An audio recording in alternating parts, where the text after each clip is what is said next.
TV channel খুলিবৰ কাৰণে বাগান কিনিবৰ কাৰণে মাজুলীত মাটি কিনিবৰ কাৰণে আমি ৰাজনীতি নকৰোঁ আমাৰ ৰাজনীতি হ'ব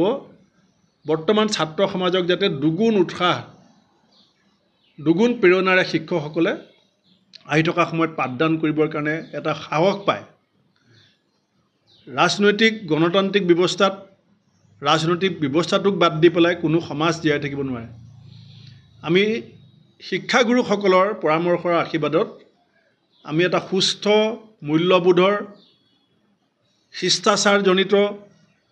সাংস্কৃতিবান এটা ৰাজনীতিক পৰিৱেশ আমি জন্ম দিব বিচাৰিছোঁ তাৰ বাবে তেখেতসকলৰ ওচৰলৈ আমি যাম গুৰু প্ৰণাম তেখেতে কৰা নাই গুৰু বঞ্চনা কৰিছে কালি হিমন্ত বিশ্ব শৰ্মা ডাঙৰীয়াই গুৰু বন্দনা বুলি কৈছিলে গুৰু বঞ্চনা কৰিছে 12 বছৰ যিসকল শিক্ষকে কাম কৰি আছে যিসকল শিক্ষকে 40,000 45,000 টকা দৰমহা পায় সেই শিক্ষকসকলক কালি নিয়মীয়াকৰণৰ নামত তেওঁলোকৰ দৰমহা 20,000 25,000 কমাই দিয়া হ'ল শিক্ষক দিৱসৰ প্ৰাক মুহূৰ্তত মুখ্যমন্ত্ৰীয়ে যে 25,000 শিক্ষকক গুৰু বঞ্চনা কৰিছে গুৰুক যে বঞ্চিত কৰিছে প্ৰাপ্যৰ পৰা সেইটো কালি সকলোৱে গম পাইছে শিক্ষকসকলক মই বাটত লগ পাইছোঁ মুখ্যমন্ত্ৰী সভা শেষ হোৱাৰ পিছত মই খানাপাৰাত ৰৈ শিক্ষকসকলৰ সৈতে কথা পাতিছোঁ হয়তো মুখ্যমন্ত্ৰীকো ডাটা নাই 25% শিক্ষকে তেওঁৰ ৰেগুলাৰেশ্যনৰ এই ব্যৱস্থাটোত কালি আওতাটোত সোমোৱা নাই 25% শিক্ষকে কালি নিয়মীয়াকৰণৰ আওতালৈ কিয় নাহিলে যিসকল আহিছে উপায় নাই তেওঁলোক শংকিত যে যদি ৰেগুলাৰ নহয় কালিলৈ যদি হিমন্ত বিশ্ব শৰ্মাই চাকৰিটো খাই দিয়ে কিন্তু চাকৰি নাখাই পেলাই কি বঞ্চনা কৰিলে আপুনি দৰমহা পাই আছিলে 40,000 45,000 এতিয়া যিদিনাখনৰ পৰা ৰেগুলাৰ হ'ব আপুনি দৰমহা পাব 20,000 বা 25,000 কিমান ডাঙৰ প্ৰতাৰণা আৰু বঞ্চনা কৰিব পাৰে শিক্ষকক এই কথাবিলাক এতিয়া আমি ঘৰে ঘৰে গৈ আলোচনা কৰিম আৰু আমি সকলো শিক্ষকক OPSৰ ব্যৱস্থা কৰিম আমি সকলো শিক্ষকক সমন্বয় জনোৱা কাৰ্যসূচী লৈছোঁ যদি ক'ৰবাত দুই এজন থাকিও যায় আমি পৰৱৰ্তী সময়ত তেওঁলোকক লগ পাবলৈ চেষ্টা কৰিম